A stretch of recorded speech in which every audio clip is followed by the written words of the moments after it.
사랑하는 성도 여러분, 지난 한 주간 동안도 주님이 베풀어 주시는 은혜 안에서 평안하셨는지요?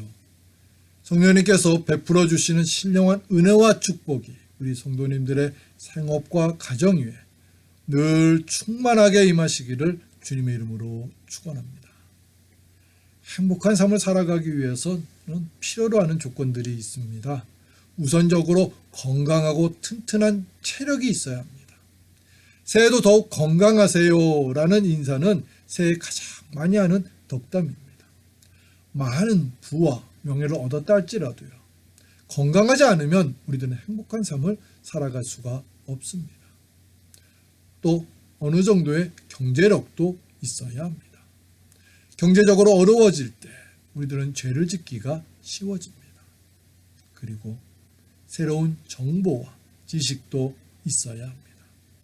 빠른 정보가 쉽게 전달되고 얻어질 수 있는 사회 속에서 새로운 지식과 정보를 모르고 살면은 우리들의 삶은 불행한 삶이 될 수 있습니다. 하지만 예수님을 우리의 삶의 주인으로 고백하며 살아가는 신앙인들은 이러한 조건들만을 이루면서 살아가면 안 됩니다. 왜냐하면 이러한 조건들만을 이루고 살아갈 때 우리 안에 있는 죄성이 우리들을 육신의 평안만을 바라며 죄를 짓게 하기 때문입니다. 그래서 불행한 삶을 살게 됩니다. 우리는 이러한 조건들뿐만이 아니라 또 하나 꼭 갖춰야 할 조건이 있습니다. 그 조건은 하나님의 말씀입니다. 우리들이 행복한 삶을 누리기 위해서는 하나님의 말씀이 우리 안에 충만하게 임재하며 살아가야 합니다.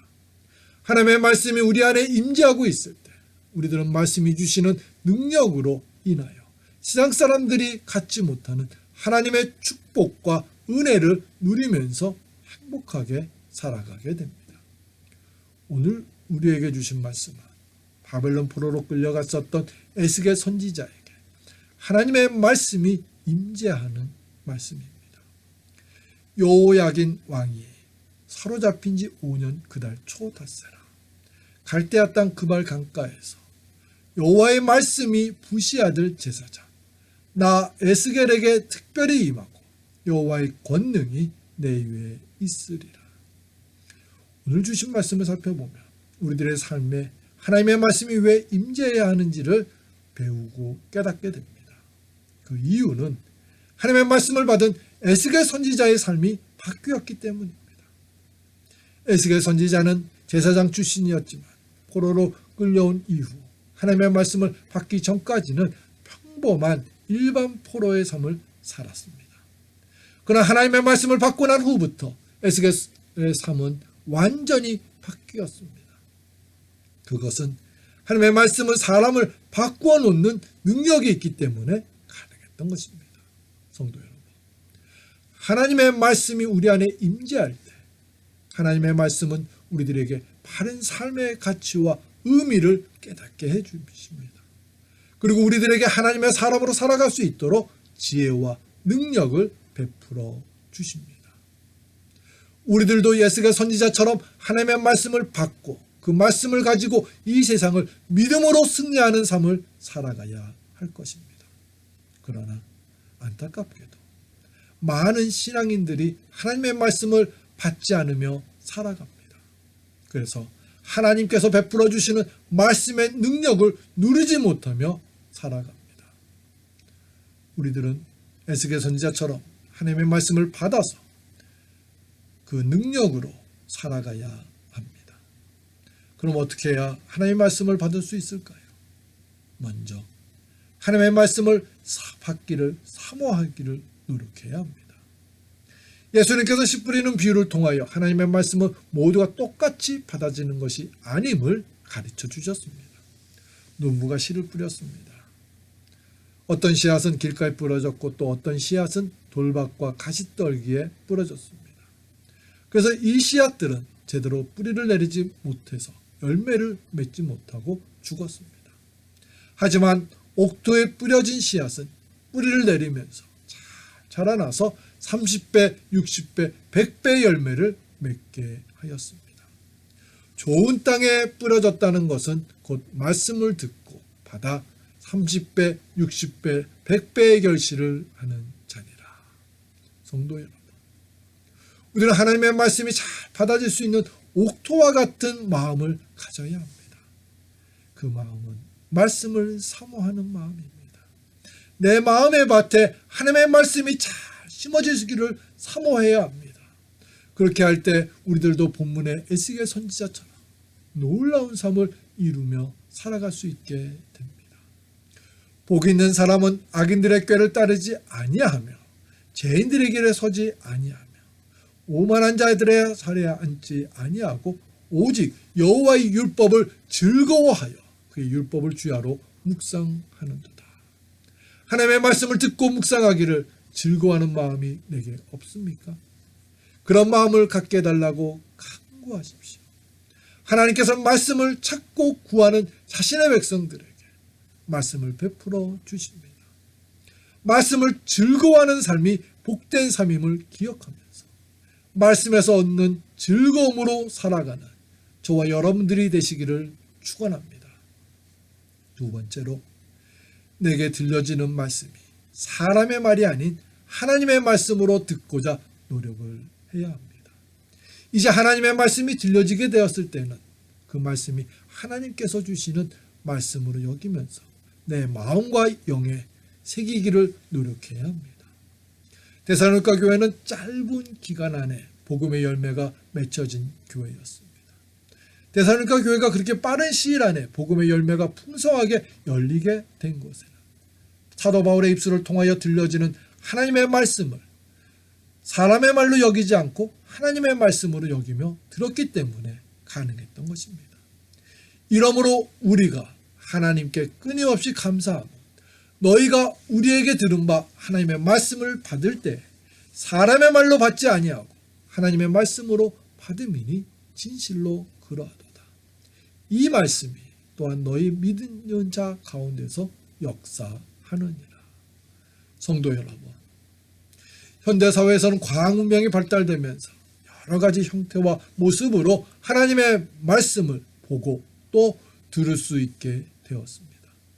하지만 그 많은 말씀들이 내 삶을 변화시키는 말씀으로 내게 임재하지 못하게 되는 가장 큰 이유는 그 말씀들을 하나님의 말씀으로 온전히 신뢰하지 않으면서 듣고 또 보기 때문입니다. 여러분들에게 들려지고 있는 하나님의 말씀들은 사람의 말이 아니라 하나님이 주시는 생명의 말씀임을 신뢰하고 확신하면서 받아들여야 합니다. 그래서 그 말씀으로 새로운 삶을 살아가시기를 축원합니다. 세 번째로, 우리들의 심령 속에 하나님의 말씀이 임재하기 위해서는 우리들이 하나님의 말씀에는 능력이 있음을 온전히 신뢰해야 합니다. 동정녀였던 마리아가 예수님을 잉태할 수 있었던 것은 성령님의 일방적인 역사하심만으로 이루어진 것이 아니었습니다. 마리아가 성령으로 잉태하게 된 것은 성령님의 역사와 함께 말씀의 능력을 온전히 신뢰하고자 했던 마리아의 믿음도 있었기 때문에 이루어질 수 있었던 것입니다. 천사 가브리엘이 마리아를 찾아와서 예수님이 잉태할 것을 알려주었습니다. 마리아는 처음에는 그것을 의심하면서 거부하였습니다. 하지만 가브리엘 천사의 권면을 들으면서 마리아는 하나님의 말씀대로 이루어질 것이라고 신뢰하며 순종했습니다.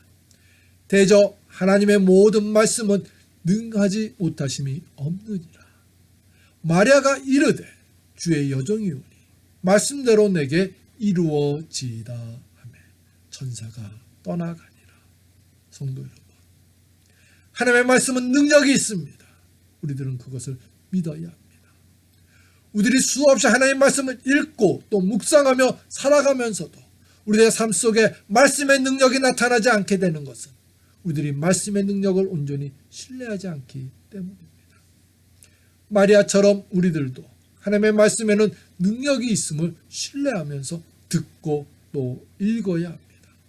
그러할 때 말씀의 능력이 우리들의 삶 속에 나타나게 되는 것입니다. 마지막으로, 하나님의 말씀이 내 삶 속에 임재하기 위해서는 꾸준히 말씀을 가까이 하면서 살아가기를 노력해야 합니다. 하나님께서는 말씀으로 이 세상을 주관하시고 또 자신의 백성들을 변화시켜 주십니다. 그런데 하나님께서는 그런 말씀의 역사가 우리가 원하는 때 일어나게 하시지 않으십니다. 하나님께서 하나님이 정하신 때에 맞추어 일어나게 하십니다. 그렇기 때문에 우리들은 쉬지 않고 기도하며 말씀을 가까이 하고자 노력을 해야 합니다. 사도 바울은 사랑하는 디모데에게 목회 사역을 잘하기 위해서는 배우고 확신한 하나님의 말씀을 꾸준히 가까이 하라고 권면하였습니다. 그러나 너는 배우고 확신한 일에 거하라. 너는 내게 누구에게서 배운 것을 알며 또 어려서부터 성경을 알았나니 성경은 능히 너로 하여금 그리스도 예수 안에 있는 믿음으로 말미암아 구원에 이르는 지혜가 있게 하느니라. 성도 여러분, 여러분들의 삶 속에서 말씀의 능력을 체험하였습니까? 더 말씀을 가까이 하기를 노력하십시오. 그래서 지금보다도 더 크고 놀라운 말씀의 능력을 체험하고 또 누리십시오. 하나님의 말씀은 우리들을 온전한 하나님의 사람으로 살아가도록 해주십니다. 하나님의 말씀은 우리들이 선하게 살아갈 수 있도록 능력을 갖추어 주십니다. 본문의 에스겔 선지자도 바벨론의 포로로 끌려간 후에 꾸준히 하나님의 말씀을 읽고 묵상했습니다. 그렇게 하나님의 말씀을 가까이 하며 지낼 때 포로 생활을 한 지 5년 만에 하나님의 말씀이 특별히 임재하였던 것입니다. 고국에 있을 때는 내가 제사장이었지만 이제 이곳에서는 포로의 신분일 뿐인데 하면서 하나님의 말씀을 게으르게 읽고 묵상하지 않았다면 에스겔 선지자도 하나님의 말씀을 받지 못했을 것입니다. 하지만 그는 꾸준히 말씀을 가까이 하면서 살았기 때문에 하나님께서는 때가 되어서 그에게 놀라운 말씀의 능력을 베풀어 주셨던 것입니다. 우리들은 말씀 안에서 살고자 노력해야 합니다. 그래서 행복한 삶을 누리며 살아가야 합니다. 말씀을 사모하면서 보여지고 들려지는 하나님의 말씀을 소홀히 대하지 않으면서 그 능력으로 살기를 결단하고 노력하는 저와 여러분, 우리 모두가 되시기를 주님의 이름으로 축원합니다. 우리 함께 기도드리겠습니다. 사랑과 은혜가 충만하신 하나님 아버지, 우리에게 말씀을 사모하는 마음을 주시옵소서. 그리고 우리에게 들려지는 하나님의 말씀이 사람의 말이 아닌 하나님의 말씀으로 들려질 수 있는 귀가 되게 해 주시옵소서.